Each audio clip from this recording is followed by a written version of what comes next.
ਲਓ ਬਈ ਸੱਜਣੋ ਵੇਲੇ ਦੋਸਤੋ ਅੱਜ ਅਸੀਂ ਸਾਗ ਕੱਟਣ ਡਏ ਆ ਪਰ ਕਿਸੇ ਵੇਲੇ ਤੁਹਾਨੂੰ ਸਾਗ ਦੀ ਮੁਕੰਮਲ ਵੀਡੀਓ ਆਪਣੀ ਕਿਚਨ ਗਾਰਡਨ ਚ ਸਾਗ ਕੱਟ ਕੇ ਘਰ ਦਾ ਹੀ ਕਿਚਨ ਗਾਰਡਨ ਲਾਇਆ ਤੇ ਉੱਥੋਂ ਹੀ ਸਾਗ ਅੱਜ ਵੀ ਇਸਤੇਮਾਲ ਕੀਤਾ ਹੈ ਤੇ ਫਿਰ ਇਨਸ਼ਾਅੱਲਾ ਕਿਸੇ ਵੇਲੇ ਤੁਹਾਨੂੰ ਵੀਡੀਓ ਮਿਲੇਗੀ ਬੜੀ ਖੂਬਸੂਰਤ ਜਿਹੀ ਤੇ ਬੜੀ ਪਿਆਰੀ ਸੋਹਣੀ ਸੁਥਰੀ।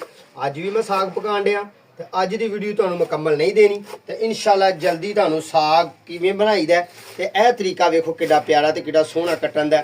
ਠੀਕ ਹੈ ਜੀ, ਇਸ ਤਰ੍ਹਾਂ ਕੱਟਦਿਆਂ ਹੋਇਆ ਸਾਨੂੰ ਸਾਗ ਮੈਂ ਆਪਣੀ ਅੰਮਾ ਨਾਲ ਵੀ ਹੈਲਪ ਕਰਾਈ, ਦਾਦੀ ਨਾਲ ਤੇ ਨਹੀਂ ਕਰਾਈ ਤੇ ਆਪਣੀ ਅੰਮਾ ਨਾਲ ਮੈਂ ਹੈਲਪ ਕਰਾਈ ਇਸ ਤਰ੍ਹਾਂ ਕੱਟਦੇ ਆ। ਤੇ ਹੁਣ ਬੇਗਮ ਨਾਲ ਵੀ ਕਦੀ ਕਦੀ ਹੈਲਪ ਕਰਾ ਦਈਦੀ ਆ।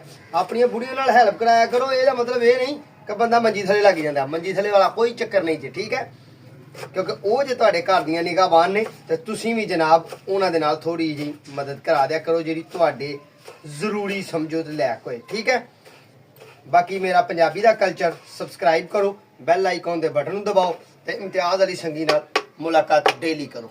ਠੀਕ ਹੈ ਜੀ।